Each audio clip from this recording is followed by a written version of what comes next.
اعوذ باللہ من الشیطان الرجیم بسم اللہ الرحمن الرحیم۔ السلام علیکم ناظرین، ویلکم ٹو اسلامک ٹاک۔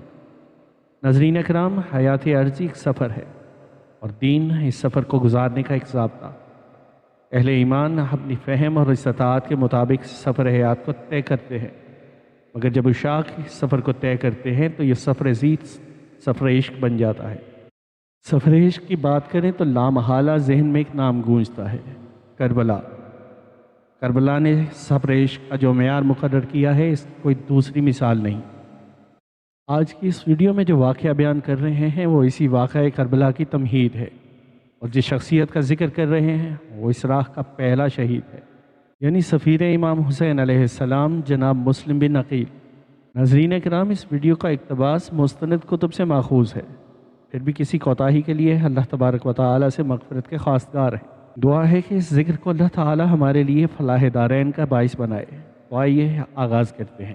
ماہ رجب سن 60 ہجری میں امام حسین علیہ السلام نے اپنے اعزاء و اقربا اعوان و انصار کے ساتھ مدینہ منورہ کو الوداع کہا اور مکہ مکرمہ میں قیام فرمایا۔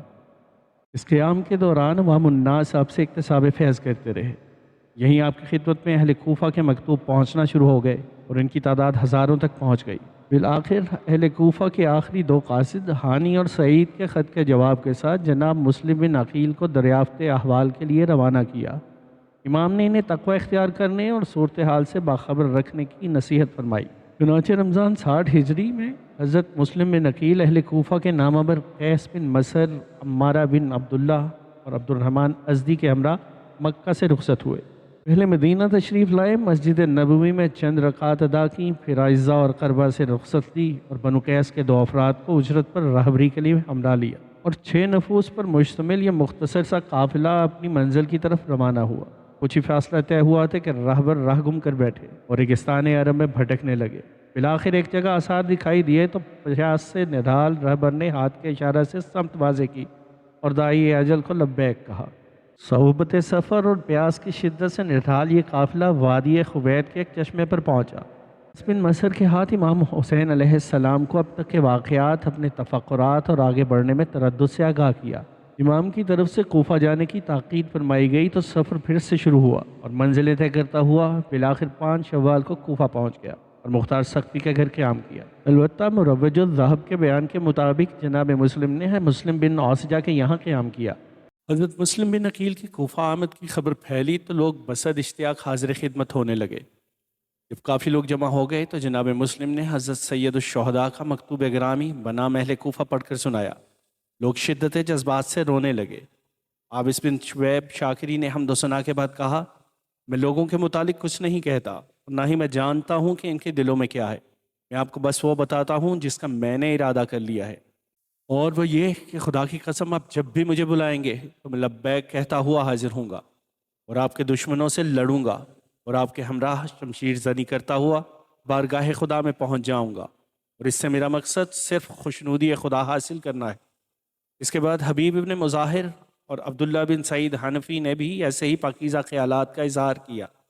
اس کے بعد بیعت کا سلسلہ شروع ہوا اور مشہور روایات کے مطابق چند ہی دن میں 18,000 افراد نے جناب مسلم کے ہاتھ پر امام حسین علیہ السلام کی بیعت کر لی۔ اس سازگار صورتحال کی اطلاع کے لیے جناب مسلم نے امام علیہ السلام کی طرف مکتوب بھیجا اور ان سے جلد کوفہ تشریف لانے کی استدعا کی۔ قرائن بتاتے ہیں کہ یہ خط جناب مسلم نے اپنی شہادت سے 27 روز قبل غالباً 12 ذی القعدہ 60 ہجری کو ارسال کیا تھا۔ اس وقت کے حاکم کوفہ نعمان بن بشیر نے اپنی صلح جو فطرت کے تحت کچھ خاص تعرض نہ کیا اور اس کا رد عمل محض ایک تقریر تک محدود رہا، اور اس تقریر میں بھی صلح جوئی کا عنصر نمایاں تھا۔ اس پر بنی امیہ کے ان ہوا خواہوں نے، جنہیں اہل بیت کے برسر اقتدار آنے پر اپنے چھوٹے پڑ جانے کا خطرہ تھا، نعمان بن بشیر کی برملا مخالفت کی، مگر وہ یہ کہہ کر ممبر سے اتر آئے، اگر میں اطاعت خدا میں کمزور لوگوں میں سے ہوں تو مجھے یہ زیادہ پسند ہے اس سے کہ معصیت خدا میں زور آوروں میں سے ہوں۔ اس پر بنی امیہ کے ایک حلیف عبداللہ بن مسلم نے تمام احوال یزید کو لکھ بھیجا۔ ایسے ہی مضمون کے خطوط عامر بن سعد اور عمارہ بن عقبہ نے بھی یزید کو بھجوائے، جس نے سجون بن منصور رومی نامی عیسائی کی مشاورت سے ابن زیاد، جو اس وقت حاکم بصرہ تھا، تو حکومت کوفہ کا پروانہ بھی لکھ بھیجا تھا۔ حکم نامہ موصول ہوا تو ابن زیاد نے اپنے بھائی عثمان کو بصرہ میں اپنا قائم مقام بنایا اور خود کوفہ جانے کی تیاری کی۔ وہ اپنے اہل خانوادہ اور حشم و خدم، جن کی تعداد مورخ طبری کے مطابق 500 کے قریب تھی، کے ساتھ کوفہ پہنچا۔ صاحب فصول مہمہ کے مطابق کوفہ کے قریب پہنچ کر اس نے اہل حجاز کی وضاحت اختیار کی۔ شیخ مفید کے مطابق اس نے سر پر سیاہ امامہ باندھا اور چہرے کو ڈھانٹا باندھ کر چھپا رکھا تھا۔ اہل کوفہ نے، جنہیں امام حسین علیہ السلام کی روانگی کی اطلاع مل چکی تھی، جب حجازی لباس میں ملبوس ایک قافلے کو آتے ہوئے دیکھا تو شوق اشتیاق میں جمع ہونا شروع ہو گئے۔ زیاد جہاں سے گزرتا لوگ مرحباً بک ابن رسول اللہ قدمت خیر مقدم کہہ کر خوش آمدید کہتے۔ ہجوم اتنا بڑھ گیا کہ چلنا تک دشوار ہو گیا۔ مسلم بن عمر باہلی نے بآواز بلند کہا، پیچھے ہٹ جاؤ، امیر عبید اللہ ابن زیاد ہیں۔ آواز کا بلند ہونا تھا کہ لوگ واپس لوٹنے لگے، یہاں تک کہ دارالعمارہ تک پہنچتے پہنچتے بقول طبری محض 10 افراد ساتھ رہ گئے۔ صبح ہوئی تو لوگوں کو جمع کر کے ایک تہدید آمیز تقریر کی، جس میں اطاعت کرنے والوں کو انعام و اکرام کا لالچ دلانے کے ساتھ ساتھ مخالفت کرنے والوں کو سخت تہدید و وعید کی۔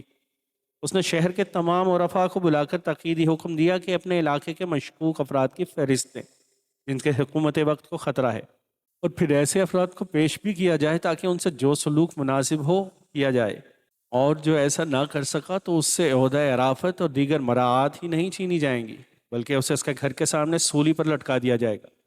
یوں گرفتاریوں اور سزاؤں کا سلسلہ چل نکلا۔ جس نے مخالفت کی جان سے گیا۔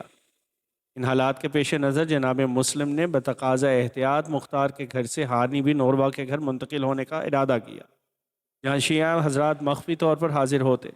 حکومتی جارحیت سے نمٹنے کے لیے ساز و سامان کی خریداری ضروری تھی، لہٰذا ابو ثمامہ صداوی کو اس بات پر معین کیا گیا کہ وہ لوگوں سے چندہ اکٹھا کر کے سلاح جنگ خریدیں، جبکہ مسلم بن نوسجہ کو لوگوں سے بیعت لینے پر مامور کیا گیا۔ ادھر ابن زیاد نے اپنے غلام ماقل کو 3000 درہم دے کر کہا کہ مسلم بن نوسجہ اور ان کے اصحاب کو تلاش کرے اور ان کے ذریعے جناب مسلم کا پتہ ٹھکانہ معلوم کرے۔ ماقل جامع مسجد میں جا بیٹھا، دیکھا کہ مسلم بن نوسجہ نماز میں مشغول ہیں۔ جب نماز سے فارغ ہوئے تو ان کے پاس چلا گیا اور کہا کہ میں شام کا رہنے والا ذوالکلاہ کا غلام ہوں، مجھے محب اہل بیت بنا کر خدا نے مجھ پر احسان کیا ہے۔ مجھے معلوم ہوا ہے کہ اسی خانوادے کا کوئی فرد فرزند رسول کے لیے بیعت لے رہا ہے، سنا ہے آپ اسے پہچانتے ہیں، مجھ سے یہ 3000 درہم لے لے اور مجھے ان کی خدمت میں لے چلے، یا یہیں بیعت لے لے۔ مسلم بن نوسجہ اس کی باتوں میں آ گئے اور اس سے بیعت اور عہد و پیمان لے لیا۔ چند دن بعد عہد نے حاضری لیا اور جناب مسلم کی خدمت میں پیش کر دیا، جہاں اس نے جناب مسلم کی بیعت کی۔ اس کے بعد اس کا وتیرہ بن گیا کہ سب سے پہلے جناب مسلم کی خدمت میں حاضر ہوتا اور آخر تک رہتا، اور ہر آنے جانے والے کو دیکھتا اور تمام حالات کی مسلسل خبر ابن زیاد کو پہنچاتا۔ جب ابن زیاد کو جناب مسلم کے ہانی بن عروہ کے گھر ہونے کی خبر ہوئی تو وہ چاہتا تھا کہ ہانی سے ملاقات کرے۔ ہانی بن عروہ محب اہل بیت اور حضرت امیر علیہ السلام کے خاص اصحاب میں سے تھے، اور جمل، صفین اور نہرمان کی جنگوں میں بھی ان کے ہم رکاب تھے۔ جب کسی مہم کے لیے نکلتے تو 4000 زرہ پوش سوار، 8000 پیدل ہمراہ ہوتے۔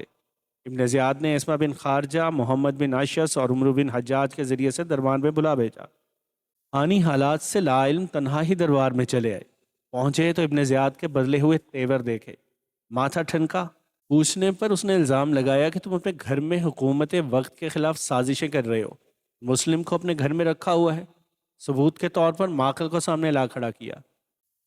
آنی بولے، میں نے مسلم کو نہیں بلایا تھا، مگر جب ایک رات میرے دروازے پر آئے اور میرے گھر پر ٹھہرنے کی خواہش کی تو شرم و حیا آڑے آئی اور میں انکار نہ کر سکا۔ اب اتنی اجازت دیں کہ انہیں کہہ سکوں وہ جہاں چاہیں چلے جائیں، مگر ابن زیاد بولا کہ جب تک مسلم حوالے نہیں کرتے کہیں نہیں جا سکتے۔ تکرار بڑھی تو مسلم بن عمرو باہلی نے مداخلت کی اور ہانی سے مسلم بن نقیل کو پیش کرنے کا کہا، مگر ہانی نہ مانے۔ اس پر ابن زیاد نے انہیں قتل کی دھمکی دی۔ ہانی بولے، پھر دارالعمارہ کے گرد تلواریں چمکیں گی۔